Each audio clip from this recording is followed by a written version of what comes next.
Je vais faire une remarque un peu générale. Vous n'êtes pas assez proche du texte.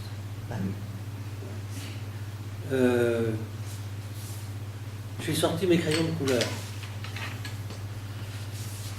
Et là, j'ai essayé de colorer un certain nombre de choses. Pour être proche du texte, il y a des choses simples. Hein. Il y a des choses simples, mais ça, on ne peut se rendre compte que quand on lit 2 fois, hein, quand on lit 3 fois. Hein. Il y a des mots qui reviennent dans le texte. Hein. Et ces mots qui reviennent, hein, ce qu'on appelle des récurrences lexicales, c'est-à-dire des mots qui... Hein, ça fait partie de ce qu'on appelle la rhétorique sémitique, c'est-à-dire de la manière de rédiger de ces gens, pour nous faire entendre des choses importantes dans le texte. Et c'est pour ça qu'il faut... je dirais que la première lecture, la première lecture, il ne faut pas essayer de sortir immédiatement des significations. Il faut faire une lecture légère du texte, hein, en se laissant impressionner par les mots qui reviennent. Tiens, ce mot-là, j'ai déjà vu 10 lignes auparavant. Hein. Pourquoi il y a une répétition? Vous voyez un peu ce que je veux dire, hein. Et comme ça, il y a des choses qui sortent. Hein. Le mot autorité revient. Alors, le mot autorité, il est revenu 2 fois. Hein. Il est revenu 2 fois dans un laps de temps très court. Hein. Et là, on a déjà parlé de ça l'an dernier, mais je reviens parce que je crois que c'est important. C'est que autorité avant, autorité après, qu'est-ce qu'il y a entre les deux?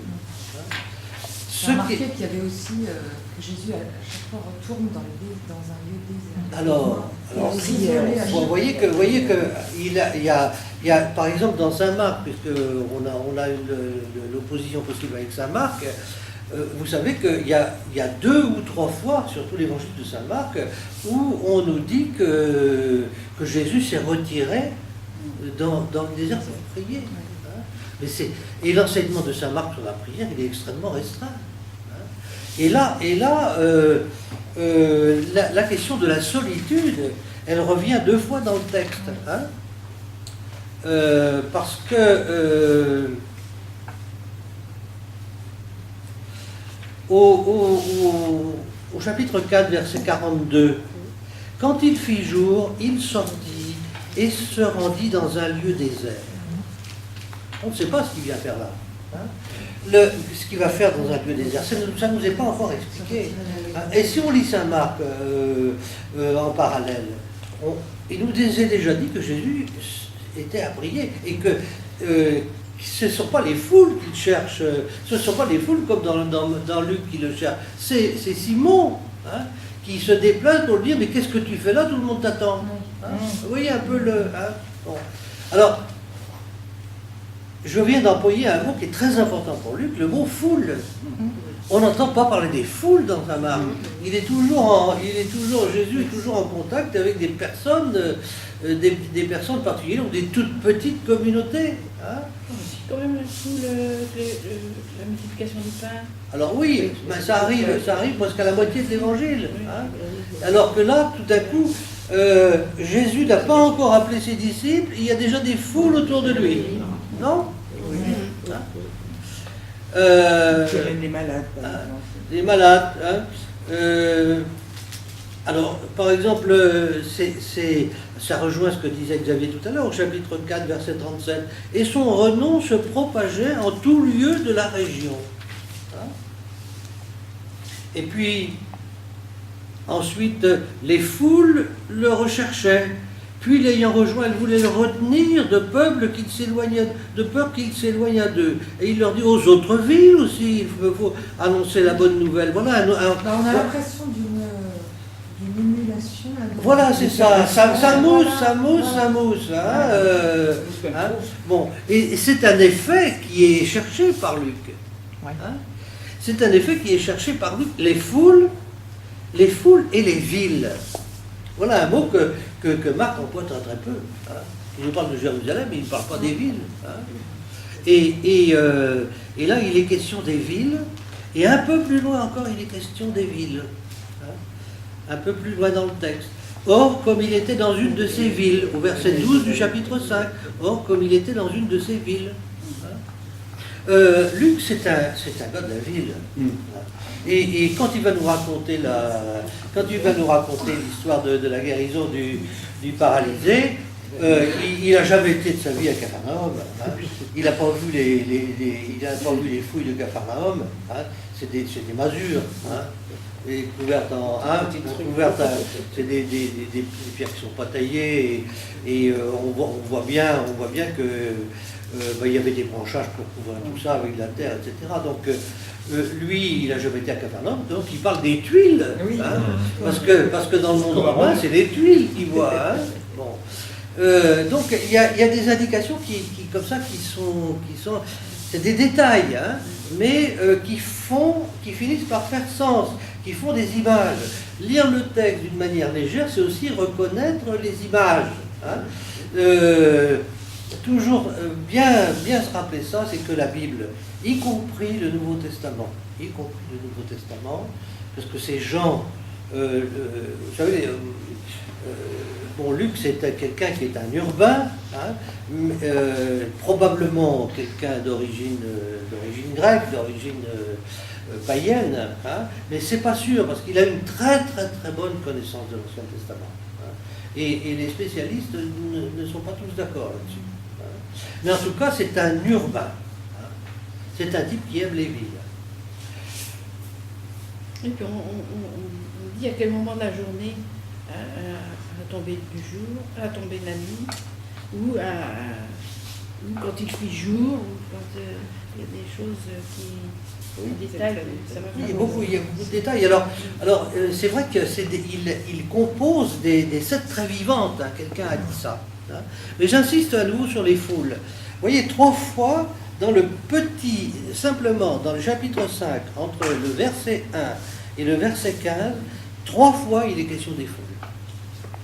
Et moi, avec mon crayon rouge, hein, et comme ça, je vois très bien. Hein. Quand pour la catéchèse, c'est très important pour le catéchisme, hein, pour apprendre aux enfants à lire d'une manière précise. Hein.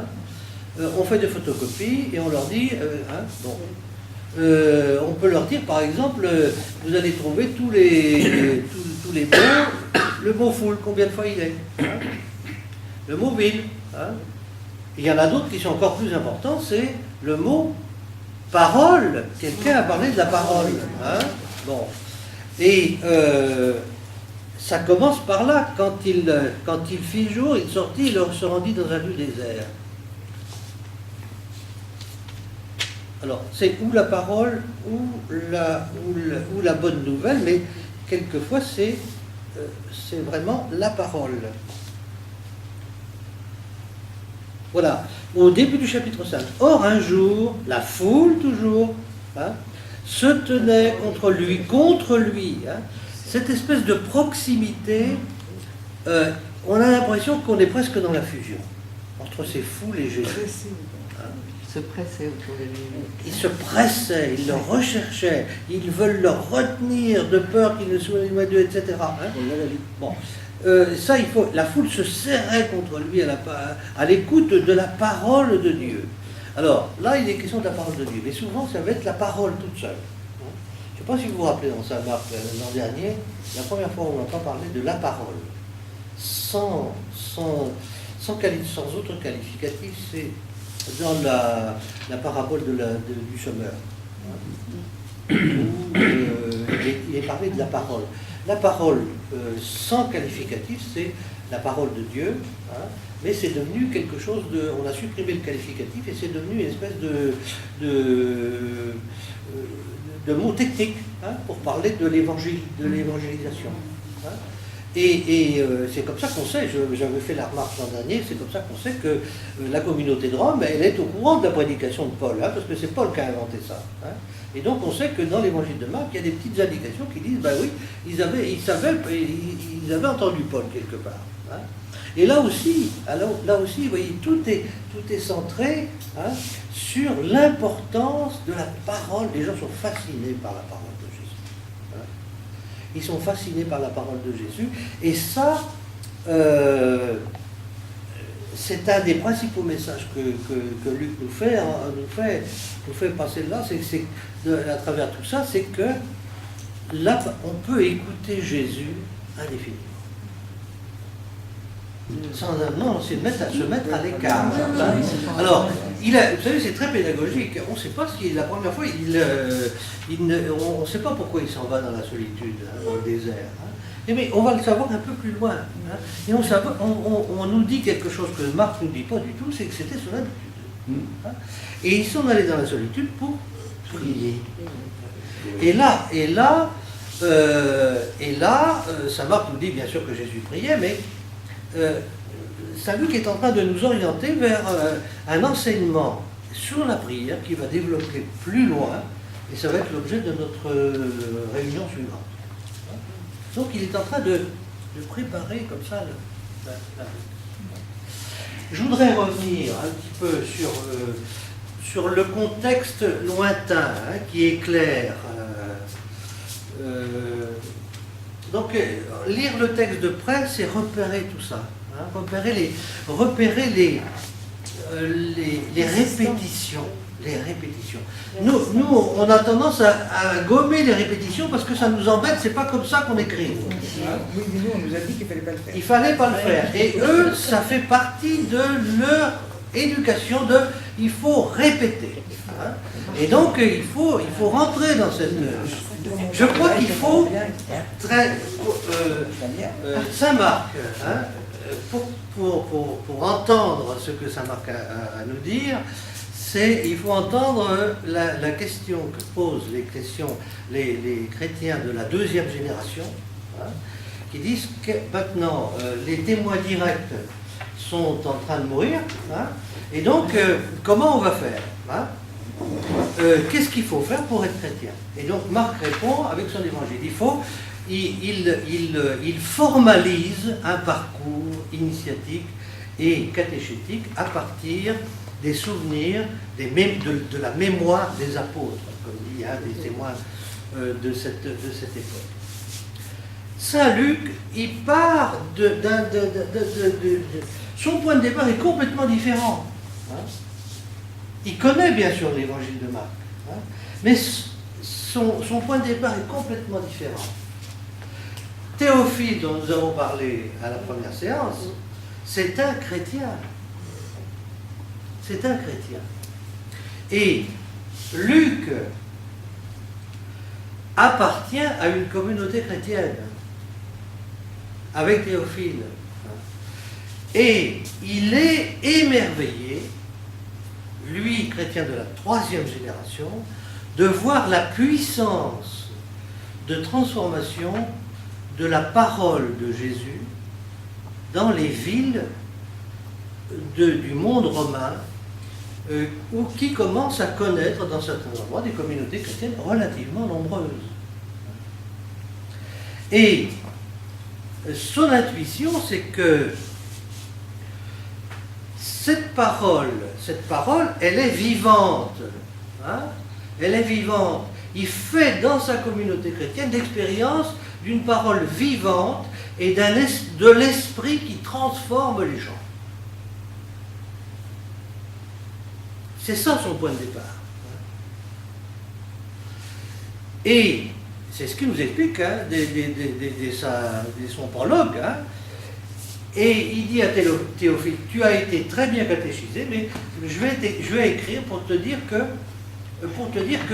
vraiment ce qu'on t'a appris et l'émerveillement dont tu peux témoigner dans ta communauté chrétienne, eh bien c'est conforme, c'est quelque chose qui existait non seulement dès le commencement, mais dès l'origine.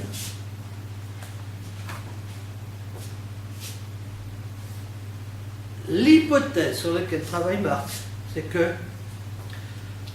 ce qui se passe dans sa communauté chrétienne de troisième génération, c'est exactement ce qui se passait lorsque Jésus était en train de prêcher. c'est la même chose. Il n'y a pas de discontinuité. Est-ce que vous voyez un peu l'hypothèse, hein? C'est-à-dire que il a reçu, lui, l'évangile de la part des prédicateurs.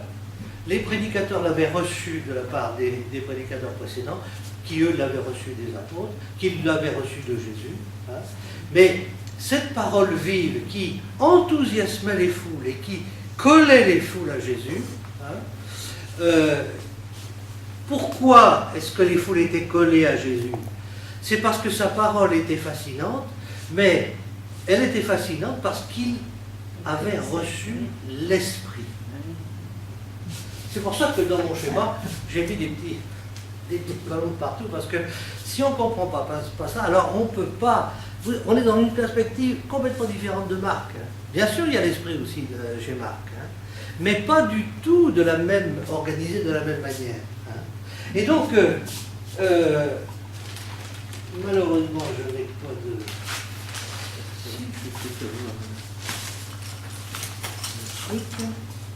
Donc, Marc il part, première génération, deuxième génération, troisième génération, communauté, peut-être Antioche, hein, on n'est pas sûr. Bon.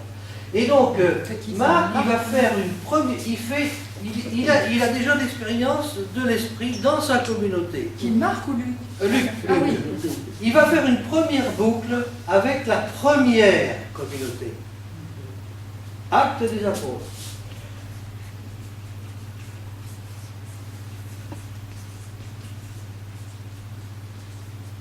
Ensuite, il va faire une deuxième boucle avec la prédication de Jésus depuis les commencements, l'évangile. Et là, Marc va beaucoup l'aider, il va utiliser en particulier l'évangile de Marc. Hein. Et il va faire encore une troisième boucle Avec l'Ancien Testament. jusqu'à l'origine. Ça, c'est le commencement, on avait parlé de ça l'autre jour. Hein. L'origine. L'origine. L'origine, c'est que cet esprit qui est à l'œuvre ici, là, hein, dans la communauté de la troisième génération, eh bien, il était déjà à l'œuvre quand Jésus commençait à prêcher. Parce que, à son baptême, l'Esprit a confirmé sa mission, hein, et il va nous dire, en composant son évangile de l'enfance, il va nous dire non seulement l'Esprit était à l'œuvre au moment du baptême de Jésus pour confirmer sa mission, mais il était à l'œuvre même dès l'origine, dès sa naissance. Il a reçu l'Esprit, il est, comme on dit, ontologiquement en rapport avec l'Esprit. Hein, dans son être même. Il ne reçoit pas l'Esprit de l'extérieur, il est la parole investie complètement par l'Esprit dès l'origine. Est-ce que vous voyez la démarche, hein? Les différentes boucles. Hein?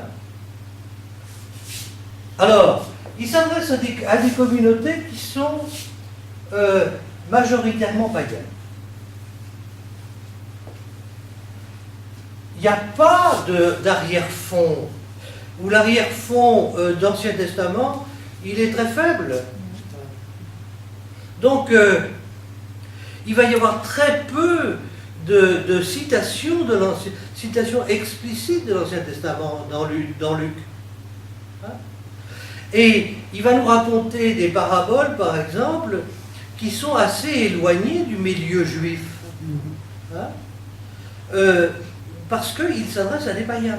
Hein? Mais en même temps, comme son projet, c'est de confirmer Théophile dans sa foi, hein, il faut bien qu'il dise à Théophile, n'oublie pas que dès le commencement et dès l'origine, la première communauté a compris qui était Jésus en raison du contexte juif dans lequel il est né. Et par conséquent, je suis obligé de te parler de l'Ancien Testament. Et l'évangile de l'enfance, il est fait pour dire Jésus est investi par l'Esprit dès l'origine. Hein. Mais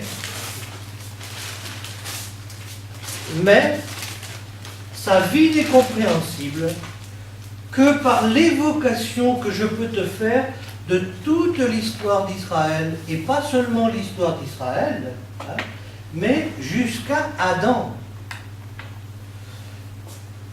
J'ai beaucoup insisté là-dessus pour les évangiles de l'enfance la dernière fois, pour dire que malheureusement, nous connaissons mal l'Ancien Testament et nous ne comprenons pas les allusions, hein, que Luc fait. Mais continuellement, entre les lignes, nous retrouvons les grandes figures de l'Ancien Testament.